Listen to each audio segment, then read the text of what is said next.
नमस्कार, मैं हूं आपके साथ आस्था कौशिक। ज्ञानवापी मामले पर हाईकोर्ट में सुनवाई जारी है। करीब 3 घंटे से सुनवाई चल रही है। मुस्लिम पक्ष की बहस पूरी हो गई है।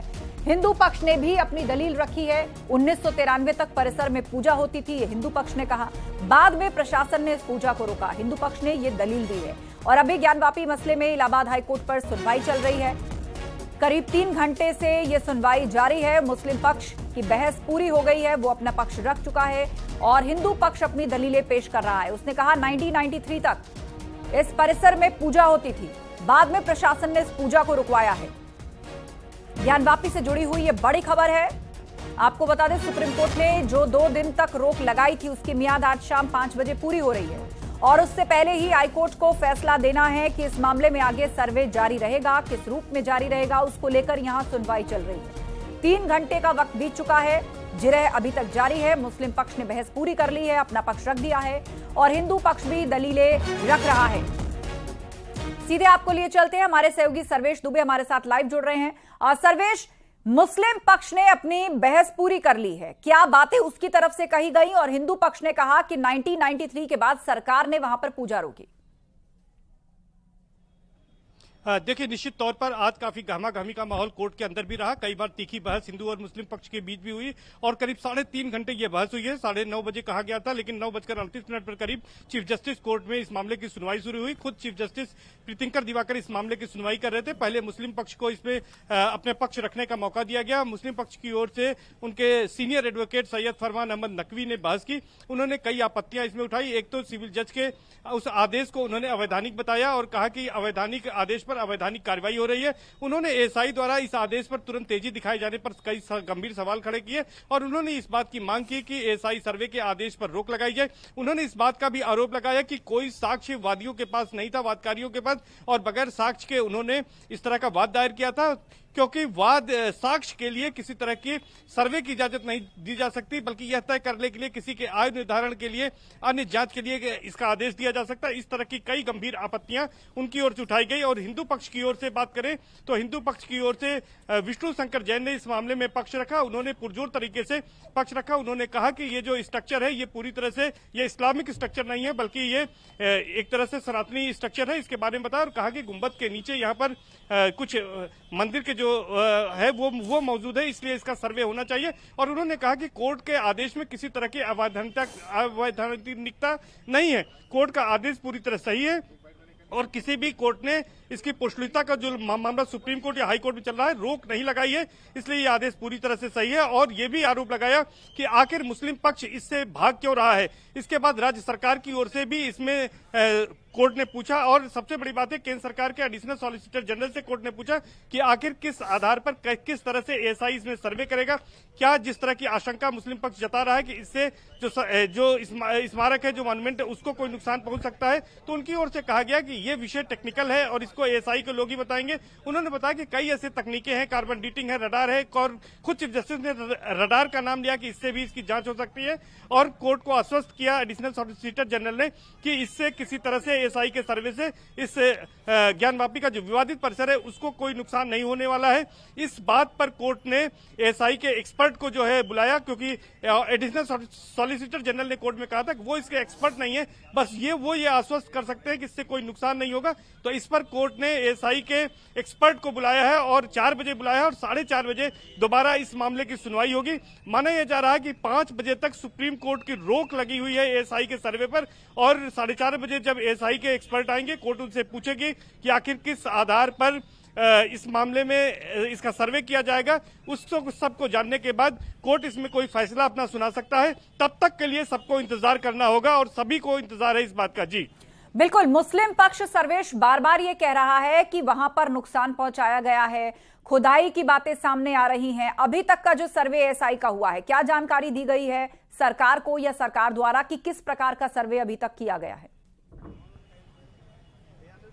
देखिए, ये कहा गया है कि सरकार इसमें पार्टी नहीं है, बल्कि वो एग्जीक्यूट कराने वाली एक संस्था है। तो ऐसे में ये कहा गया है कि जो भी यहाँ पर डॉक्यूमेंट लिए गए हैं, फोटोज लिए गए हैं, वीडियो लिए गए, किसी तरह की खुदाई नहीं की गई है। और ये भी हिंदू पक्ष के अधिवक्ता विष्णु शंकर जैन की ओर से कहा गया कि सुप्रीम कोर्ट में भी एएसआई के अधिवक्ता की ओर से इस बात को कहा गया था कि अभी वहां पर खुदाई नहीं की गई, बल्कि यह आखिरी चरण में खुदाई की बात की जा सकती है। लेकिन मुस्लिम पक्ष बार बार यह आशंका व्यक्त कर रहा था कि एएसआई के पास ऐसी कोई टेक्निक नहीं है कि स्मारक चूंकि काफी पुराना है, 16वीं शताब्दी का है, उसको कोई नुकसान हो तो उस खतरे से बचाया जा सके खुदाई करने के बाद। तो इस तरह की आशंका व्यक्त की जा रही थी। इन्हीं सब आशंकाओं को लेकर अब इलाहाबाद हाई कोर्ट में जो मामले की सुनवाई चल रही थी चीफ जस्टिस कोर्ट में, चीफ जस्टिस ने एएसआई के एक्सपर्ट को बुलाया है। वो उससे अब पूछेंगे कि आखिर किस तकनीक के जरिए यहाँ पर इसका सर्वे कराया जा सकता है और क्या इससे सुरक्षित इमारत को कोई नुकसान पहुंच सकता है। इन तमाम बिंदुओं को लेकर अब आगे 4:30 बजे कोर्ट में सुनवाई होनी है। जी,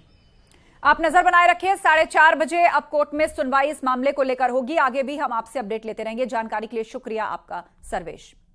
आगे बढ़ते हैं। अविश्वास प्रस्ताव लाने को मंजूरी मिल गई है। लोकसभा में मंजूरी मिली है। अविश्वास प्रस्ताव पर बहस की इजाजत मिल गई है।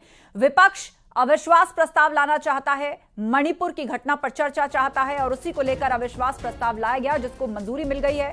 लोकसभा में मंजूरी मिल गई है। अविश्वास प्रस्ताव पर बहस की इजाजत मिल गई है। विपक्ष अविश्वास प्रस्ताव लाएगा और उसकी इजाजत मिल गई है।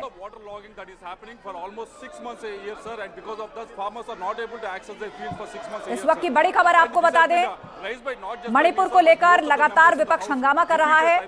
संसद की कार्यवाही नहीं चल पा रही है और वो मणिपुर के मुद्दे पर चर्चा की मांग कर रहा है। तो दूसरी तरफ सरकार की तरफ से भी कहा गया कि जिस भी तरह से चर्चा चाहता है विपक्ष, सरकार चर्चा को तैयार है। अब नो कॉन्फिडेंस मोशन लाना चाहता है विपक्ष, जिस पर मंजूरी मिल गई है और इस अविश्वास प्रस्ताव पर बहस की इजाजत दे दी गई है। बड़ी खबर, विपक्ष लाएगा अविश्वास प्रस्ताव, जिसको मंजूरी मिल गई है, बहस की इजाजत मिल गई है।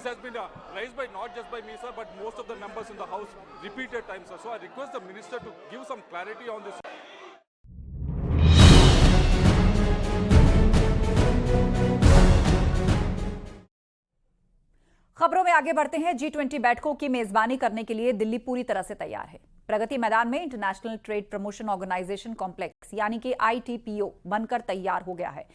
पीएम नरेंद्र मोदी ने हवन पूजन किया, श्रमिकों को सम्मानित किया। अब शाम को पीएम मोदी ITPO का उद्घाटन करेंगे। इंटरनेशनल ट्रेड प्रमोशन ऑर्गेनाइजेशन 123 एकड़ में फैला है। 9 सितंबर को होने वाली G20 शिखर सम्मेलन की राष्ट्राध्यक्षों और शासनाध्यक्षों की बैठक यहीं होगी।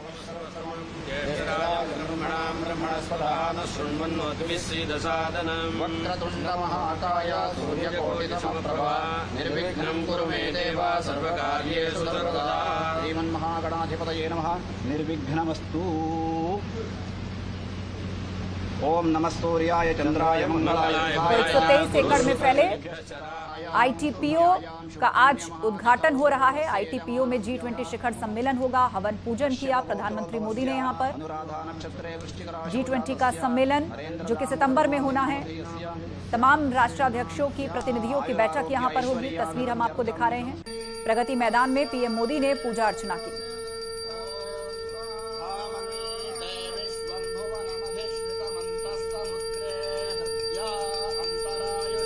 और इसकी भव्य तस्वीरें निकल करके सामने आ रही हैं।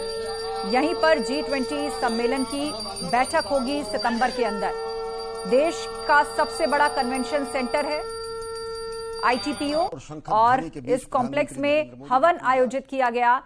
प्रधानमंत्री मोदी ने इस हवन को किया। 123 एकड़ में फैले हुए इस कॉम्प्लेक्स, प्रधानमंत्री मोदी ने यहां पर हवन पूजन किया और श्रमिकों को भी सम्मानित किया। इससे पहले हमने देखा जब भी कोई ऐसा बड़ा और भव्य स्ट्रक्चर बनकर के तैयार हुआ है, उनको बनाने वाले श्रमिकों का प्रधानमंत्री मोदी ने सम्मान किया है। चाहे वो काशी कॉरिडोर हो, चाहे वो नई संसद हो या फिर हो देश का सबसे बड़ा कन्वेंशन सेंटर ITPO।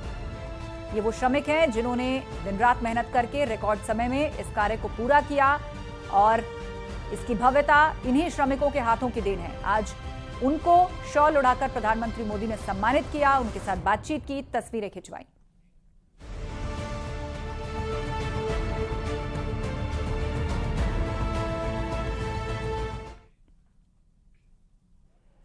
और देश के सबसे बड़े कन्वेंशन सेंटर के उद्घाटन पर केंद्रीय मंत्री कौशल किशोर ने कहा कि मोदी जी के नेतृत्व में देश प्रगति कर रहा है। इसमें G20 की बैठक होगी। तमाम देशों के राष्ट्राध्यक्ष भारत के विकास को देखेंगे। भारत तेजी से प्रगति की ओर बढ़ रहा है। भारत विकास के मामले में आगे बढ़ता जा रहा है। बदलता हुआ भारत दिख रहा है, उन्नति करता हुआ भारत दिख रहा है। विकसित भारत की तरफ मोदी जी के नेतृत्व में आगे लगातार बढ़ोतरी होती चली जा रही है। जो कन्वेंशन सेंटर का जो उद्घाटन है, लोकार्पण है, ये देश का सबसे बड़ा कन्वेंशन सेंटर है। इसको शाम को आज आदरणीय प्रधानमंत्री नरेंद्र मोदी जी उसका लोकार्पण करेंगे और देश को एक नई सौगात देने का काम करेंगे। G20 की बैठक में जो वहाँ पर होगी, उससे लगेगा कि भारत कितनी तेज़ी से विकसित हो रहा है। आज अगर देखें डिजिटल ट्रांसफॉर्मेशन के मामले में जो पैसा का लेन देन डिजिटल तरीके से होता है, दुनिया में नंबर 1 पे भारत आ गया है। बीजेपी के सांसद रवि किशन ने कहा कि पीएम नरेंद्र मोदी के नेतृत्व में देश का विकास हो रहा है। सही मायने में राम राज्य आ रहा है। कन्वेंशन सेंटर का आज उद्घाटन हो रहा है, जो भारत की शक्ति को दिखा रहा है।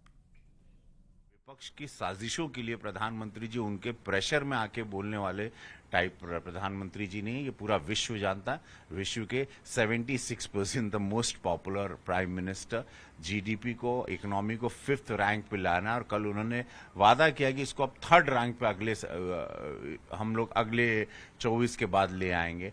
47 में इसको विश्व गुरु बनाएंगे और आज एक ऐतिहासिक कन्वेंशन सेंटर बनने जा रहा है। सोचिए, ये इनकी सोच है, रोज नई चीजों को लाना। 7000 सीटर की कैपेसिटी, विश्व का सबसे बड़ा कन्वेंशन सेंटर, जो आज ये बताएगा कि भारत कैसे प्रगति पे है। G20 वहां पर होने जा रहा है और आज एक ऐतिहासिक अचीवमेंट होने जा रहा है। आज हम सब लोग 5:30 बजे सभी माननीय सांसद, सभी मंत्रीगण वहां जुड़ेंगे और यशस्वी प्रधानमंत्री जी के इस नए बड़े अचीवमेंट को, जो विश्व का सबसे बड़ा कन्वेंशन सेंटर खुलने जा रहा है, समस्त भारत को आज गर्व होगा। और सीएम योगी आज आगरा और मथुरा के दौरे पर रहेंगे। मुख्यमंत्री वृंदावन में रामकृष्ण मिशन हॉस्पिटल नर सेवा नारायण सेवा में कैंसर रोगियों के लिए लगाई गई PET मशीन का लोकार्पण करेंगे। वहीं सीएम आगरा भी जाएंगे। दोपहर 1:45 पर खेरिया एयरपोर्ट पर पहुंचेंगे। यहां से वो पहले मथुरा जाएंगे और फिर मथुरा से शाम 5:40 पर वो वापस आगरा आएंगे। इसके बाद सीएम सर्किट हाउस पहुंचेंगे, जहां मुख्यमंत्री जनप्रतिनिधियों के साथ विकास कार्यों की समीक्षा करेंगे और फिर अधिकारियों के साथ बैठक होगी। सीएम योगी शाम 7 बजे मेट्रो के निर्माण कार्य का निरीक्षण करेंगे।